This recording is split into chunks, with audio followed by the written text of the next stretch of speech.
Assalamualaikum warahmatullahi wabarakatuh. Kembali lagi di channel Dunia Sejarah Islam. Semoga Anda hari ini diberikan kesehatan, kelancaran rezeki dan setiap langkahnya selalu diberkahi Allah. Mari kita dengarkan baik-baik kisah berikut ini dan Anda bisa tulis di kolom komentar tentang apa ya yang Anda rasakan setelah mendengar kisah ini. Supaya dapat berkah, silahkan subscribe channel Dunia Sejarah Islam. Pada kesempatan kali ini, saya akan membagikan sebuah kisah yang sangat menarik dan penuh hikmah dari malam pertama seorang ulama lanjut usia yang menikahi seorang gadis muda. Kisah-kisah seperti ini, yang berasal dari ulama-ulama terdahulu, tidak hanya syarat dengan hikmah namun juga dapat dijadikan sumber penghiburan sekaligus pelajaran yang sangat berharga. Oleh karena itu, saya sarankan agar Anda menyimak video ini sampai selesai agar tidak terjadi salah paham. Kisah yang akan saya ceritakan ini adalah tentang seorang ulama yang sudah berusia lanjut. Dia memutuskan untuk menikahi seorang gadis yang masih muda.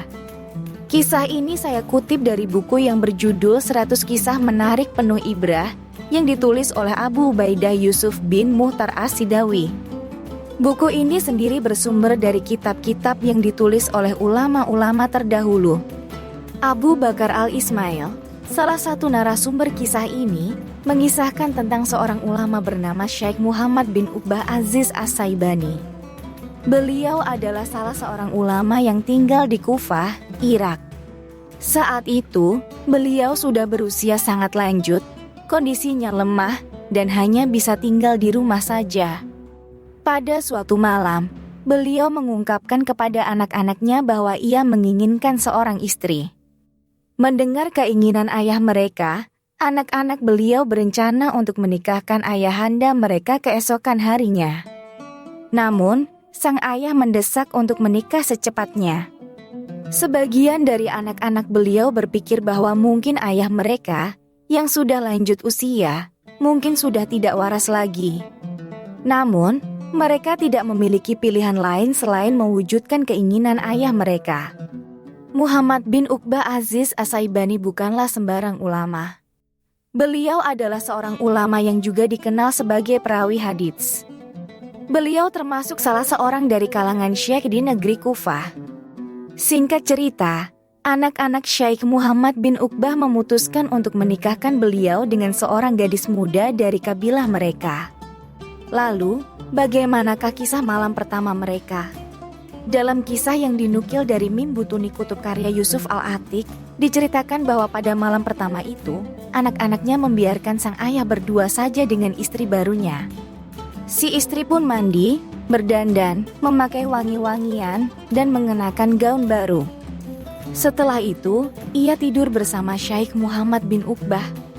Anak-anak Syekh tidak dapat tidur semalaman karena perasaan cemas menanti kabar ayahnya saat melalui malam pertama. Mereka bertanya-tanya, akankah ayahnya bisa melewati malam indah tersebut bersama gadis muda yang baru saja ia nikahi. Tengah malam tiba, dan sang gadis yang baru menjadi istri Syekh tersebut mulai mengeluarkan suara teriakannya. Anak-anak Syekh yang sedang menanti di luar kamar menjadi sangat terkejut saat mendengar teriakan ibu barunya. Tiba-tiba, dari dalam kamar, istrinya berteriak lagi, seraya berkata, "Tolong-tolong, kalian ambillah ayah kalian." Mendengar ini, semua anak Syekh itu pun bergegas datang dan berkumpul di kamar ayahnya. Qadarullah, mereka mendapati ayahnya telah wafat dan tergolek di sisi istri yang baru dinikahinya itu. Singkat cerita, semua anak Syekh itu menjaga istri ayah mereka yang kemudian hamil dan melahirkan anak dari hasil hubungan dengan ayah mereka pada malam pertama itu. Mereka pun menamai anak itu dengan nama Muhammad, yaitu Muhammad putra Muhammad bin Uqbah Aziz As-Syaibani. Abu Ubaidah Yusuf dalam bukunya 100 Kisah Menarik Penuh Ibrah mengatakan, "Lihatlah bagaimana Allah memanjangkan umur seorang ulama Kufah itu dengan anugerah malam pertama yang menakjubkan dari pernikahan mereka yang sangat singkat.